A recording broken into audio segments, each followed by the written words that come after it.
प्रधानमंत्री नरेंद्र मोदी। आइए सीधे सुनते हैं।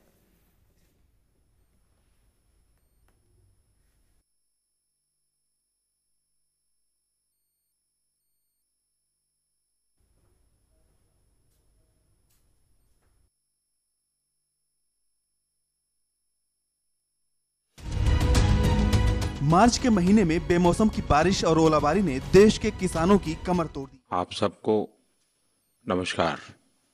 ये मेरा सौभाग्य है कि आज मुझे देश के दूर सुदूर गांवों में रहने वाले मेरे किसान भाइयों बहनों से बात करने का अवसर मिला है। और जब मैं किसान से बात करता हूं तो एक प्रकार से मैं गांव से बात करता हूं, गांव वालों से बात करता हूं, खेत मजदूर से भी बात कर रहा हूं, उन खेत में काम करने वाली माताओं बहनों से भी बात कर रहा हूं। और इस अर्थ में मैं कहूं तो अब तक की मेरी सभी मन की बातें जो हुई है उससे शायद ये कुछ एक अलग प्रकार का अनुभव है। जब मैंने किसानों के साथ मन की बात करने के लिए सोचा तो मुझे कल्पना नहीं थी कि दूर दूर गांवों में बसने वाले लोग मुझे इतने सारे सवाल पूछेंगे, इतनी सारी जानकारियां देंगे। आपके ढेर सारे पत्र, ढेर सारे सवाल ये देख करके मैं हैरान हो गया। आप कितने जागरूक हैं, आप कितने सक्रिय हैं और शायद आप तड़पते हैं कि कोई आपको सुने। मैं सबसे पहले आपको प्रणाम करता हूं कि आपकी चिट्ठियां पढ़ करके उसमें दर्द जो मैंने देखा है, जो मुसीबतें देखी हैं, इतना सहन करने के बावजूद भी पता नहीं क्या क्या आपने झेला होगा। आपने मुझे तो चौंका दिया है, लेकिन मैं इस मन की बात का मेरे लिए एक प्रशिक्षण का, एक एजुकेशन का अवसर मानता हूं। और मेरे किसान भाइयों बहनों में आपको विश्वास दिलाता हूं कि आपने जितनी बातें उठाई हैं, जितने सवाल पूछे हैं, जितने भिन्न भिन्न पहलुओं पर आपने बातें की है, मैं उन सब के विषय में पूरी सरकार में जागरूकता लाऊंगा, संवेदना लाऊंगा। मेरा गांव, मेरा गरीब, मेरा किसान भाई ऐसी स्थिति में उसको रहने के लिए मजबूर नहीं किया जा सकता। मैं तो हैरान हूं, किसानों ने खेती से संबंधित तो बातें लिखी है, लेकिन और भी कई विषय उन्होंने कहा है। गांव के दबंगों से कितनी परेशानियां हैं, माफियाओं से कितनी परेशानियां हैं, उसकी भी चर्चा की है।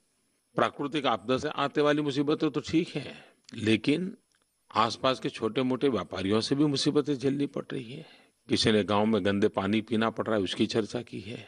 किसी ने गांव में अपने पशुओं को रखने के लिए व्यवस्था की चिंता की है। किसी ने यहां तक कहा है कि पशु मर जाता है तो उसको हटाने का ही कोई प्रबंध नहीं होता, बीमारी फैल जाती है। यानी कितनी उपेक्षा हुई है। और आज मन की बात से शासन में बैठे हुए लोगों को एक कड़ा संदेश इससे मिल रहा है। हमें राज करने का अधिकार तब है जब हम इन छोटी छोटी बातों को भी ध्यान दें। ये सब पढ़ करके तो मुझे कभी कभी शर्मिंदगी महसूस होती थी कि हम लोगों ने क्या किया है। मेरे पास जवाब नहीं है क्यों किया है।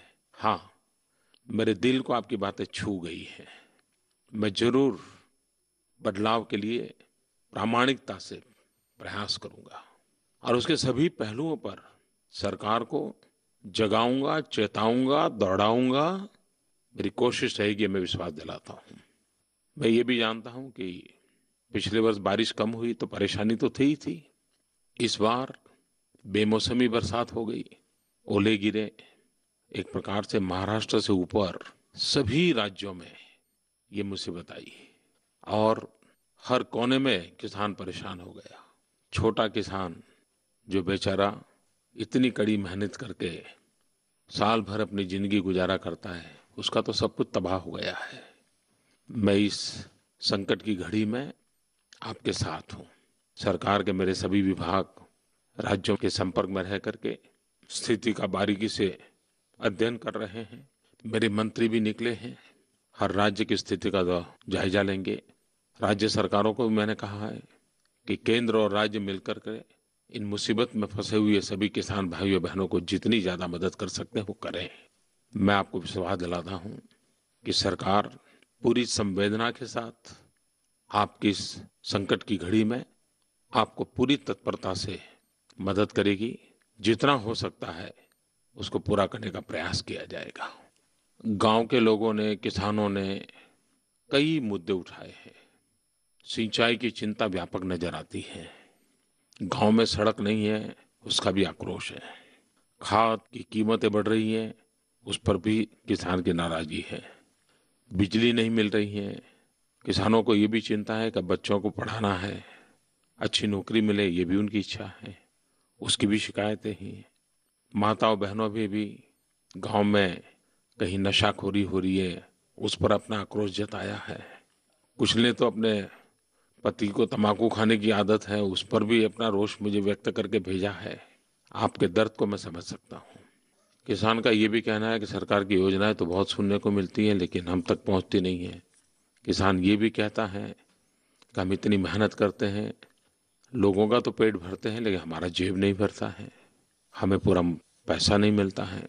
जब माल बेचने जाते हैं तो लेने वाला नहीं होता है, कम दाम में बेच देना पड़ता है। ज्यादा पैदावार करें तो भी मरते हैं, कम पैदावार करें तो भी मरते हैं। यानी किसानों ने अपने मन की बात मेरे सामने रखी है। मैं मेरे किसान भाइयों बहनों को विश्वास दिलाता हूँ कि मैं राज्य सरकारों को भी और भारत सरकार के भी हमारे सभी विभागों को भी और अधिक सक्रिय करूंगा। तेज गति से इन समस्याओं के समाधान के रास्ते खोजने के लिए प्रेरित करूंगा। मुझे लग रहा है कि आपका धैर्य कम हो रहा है। बहुत स्वाभाविक है, 60 साल आपने इंतजार किया है। मैं प्रामाणिकता से प्रयास करूंगा। किसान भाइयों, ये आपके ढेर सारे सवालों के बीच में मैंने देखा है कि करीब करीब सभी राज्यों से वर्तमान जो भूमि अधिग्रहण बिल की चर्चा है उसका प्रभाव ज़्यादा दिखता है। और मैं हैरान हूँ कि कैसे कैसे भ्रम फैलाए गए हैं। अच्छा हुआ आपने छोटे छोटे सवाल मुझे पूछे हैं। मैं कोशिश करूँगा कि सत्य आप तक पहुँचाऊँ। आप जानते हैं, भूमि अधिग्रहण का कानून 120 साल पहले आया था। देश आज़ाद होने के बाद भी 60-65 साल वही कानून चला। और जो लोग आज किसानों के हमदर्द बनकर के आंदोलन चला रहे हैं, उन्होंने भी इसी कानून के तहत देश को चलाया, राज किया और किसानों का जो होना था हुआ। सब लोग मानते थे कि कानून में परिवर्तन होना चाहिए। हम भी मानते थे, हम विपक्ष में थे, हम भी मानते थे। 2013 में बहुत आनन फानन के साथ ये नया कानून लाया गया। हमने भी उस समय कंधे से कंधा मिला कर के साथ दिया। किसान का भला होता है तो साथ कौन नहीं देगा, हमने भी दिया। लेकिन कानून लागू होने के बाद कुछ बातें हमारे ध्यान में आई। हमें लगा कि शायद इससे तो हम किसान के साथ धोखा कर रहे हैं, हमें किसान के साथ धोखा करने का अधिकार नहीं है। दूसरी तरफ जब हमारी सरकार बनी तो राज्यों की तरफ से बहुत बड़ी आवाज उठी कि इस कानून को बदलना चाहिए, कानून में सुधार करना चाहिए, कानून में कुछ कमियां हैं उसको पूरा करना चाहिए। दूसरी तरफ हमने देखा कि 1 साल हो गया, कोई कानून लागू करने को तैयार ही नहीं कोई राज्य। और लागू किया तो उन्होंने क्या किया, महाराष्ट्र सरकार ने लागू किया था, हरियाणा ने किया था, जहां पर कांग्रेस की सरकारें थी और जो किसान हितैषी होने का दावा करते हैं, उन्होंने इस अध्यादेश में जो मुआवजा देने का तय किया था उसे आधा कर दिया। अब ये है किसानों के साथ न्याय। तो ये सारी बातें देख करके हमें भी लगा कि भाई इसका थोड़ा पुनर्विचार होना जरूरी है। आनंद फानंद में कुछ कमियां रह जाती हैं, शायद इरादा गलत ना हो, लेकिन कमियां हैं तो उसको तो ठीक करनी चाहिए। और हमारा कोई आरोप नहीं है कि भाई पुरानी सरकार क्या चाहती थी क्या नहीं चाहती थी। हमारा इरादा यही है कि किसानों का भला हो, किसानों के संतानों का भी भला हो, गांव का भी भला हो।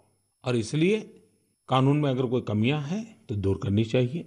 तो हमारा एक प्रामाणिक प्रयास कमियों को दूर करना है। अब एक सबसे बड़ी कमी मैं बताऊं, आपको भी जानकर के हैरानी होगी, ये जितने लोग किसान हितैषी बनकर के इतने बड़ी भाषणबाजी कर रहे हैं, एक जवाब नहीं दे रहे हैं। आपको मालूम है, अलग अलग प्रकार के हिंदुस्तान में 13 कानून ऐसे हैं जिसमें सबसे ज्यादा जमीन संपादित की जाती है। जैसे रेलवे, नेशनल हाईवे, खदान के काम। आपको मालूम है पिछली सरकार के कानून में इन 13 चीजों को बाहर रखा गया है। बाहर रखने का मतलब ये है कि इन 13 प्रकार के कामों के लिए जो कि सबसे ज्यादा जमीन ली जाती है, उसमें किसानों को वही मुआवजा मिलेगा जो पहले वाले कानून से मिलता था। मुझे बताइए, ये कमी थी कि नहीं, गलती थी कि नहीं? हमने इसको ठीक किया और हमने कहा कि भाई इन 13 में भी भले सरकार को जमीन लेने की हो, भले रेलवे के लिए हो, भले हाईवे बनाने के लिए हो, लेकिन उसका मुआवजा भी किसान को 4 गुना तक मिलना चाहिए। हमने सुधार किया। कोई मुझे कहे क्या ये सुधार किसान विरोधी है क्या? हमें इसलिए तो अध्यादेश लाना पड़ा। अगर हम अध्यादेश न लाते तो किसान की तो जमीन वो पुराने वाले कानून से जाती रहती, उसको कोई पैसा नहीं मिलता। जब ये कानून बना तब भी सरकार में बैठे लोगों में कईयों ने इसका विरोधी स्वर निकाला था। स्वयं जो कानून बनाने वाले लोग थे, जब कानून का रूप बना तो उन्होंने तो बड़े नाराज होकर के कहा दिया कि ये कानून न किसानों की भलाई के लिए है, न गांव की भलाई के लिए है, न देश की भलाई के लिए है। ये कानून तो सिर्फ अफसरों की तिजोरी भरने के लिए, अफसरों को मौज करने के लिए, अफसरशाही को बढ़ावा देने के लिए, यहां तक कहा गया था। अगर ये सब सच्चाई थी तो क्या सुधार होना चाहिए कि नहीं होना चाहिए? और इसलिए हमने कमियों को दूर करके किसानों का भला करने की दिशा में प्रयास किए हैं।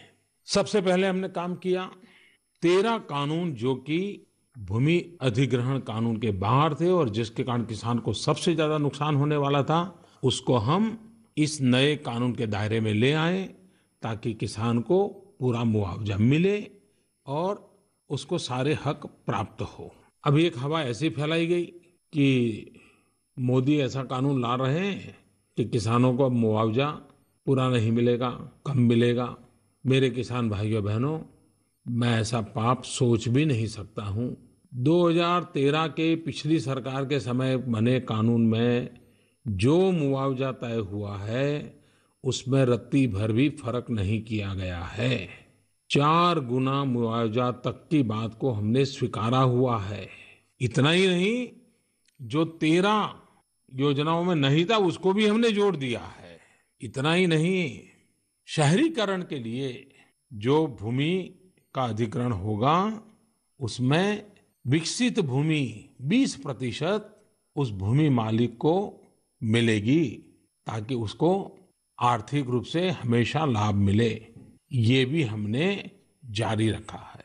परिवार के युवक को नौकरी मिले, खेत मजदूर के संतान को भी नौकरी मिलनी चाहिए, ये भी हमने जारी रखा है। इतना ही नहीं, हमने तो एक नई चीज जोड़ी है। नई चीज ये जोड़ी है, जिला के जो अधिकारी हैं उसको इसने घोषित करना पड़ेगा कि उसको नौकरी किसको मिलेगी, किसमें नौकरी मिलेगी, कहां पर काम मिलेगा, ये सरकार को लिखित रूप से घोषित करना पड़ेगा। ये नई चीज हमने जोड़ करके सरकार की जिम्मेवारी को फिक्स किया है। मेरे किसान भाइयों बहनों, हम इस बात के आग्रही हैं कि सबसे पहले सरकारी जमीन का उपयोग हो, उसके बाद बंजर भूमि का उपयोग हो, फिर आखिर में अनिवार्य हो तब जाकर के उपजाऊ जमीन को हाथ लगाया जाए। और इसलिए बंजर भूमि का तुरंत सर्वे करने के लिए भी कहा गया है, जिसके कारण वो पहली प्रायोरिटी वो बने। एक हमारे किसानों की शिकायत सही है कि आवश्यकता से अधिक जमीन हड़प ली जाती है। इस नए कानून के माध्यम से मैं आपको विश्वास दिलाना चाहता हूं कि अब जमीन कितनी लेनी उसकी पहली जांच पड़ताल होगी, उसके बाद तय होगा कि आवश्यकता से अधिक जमीन हड़प न की जाए।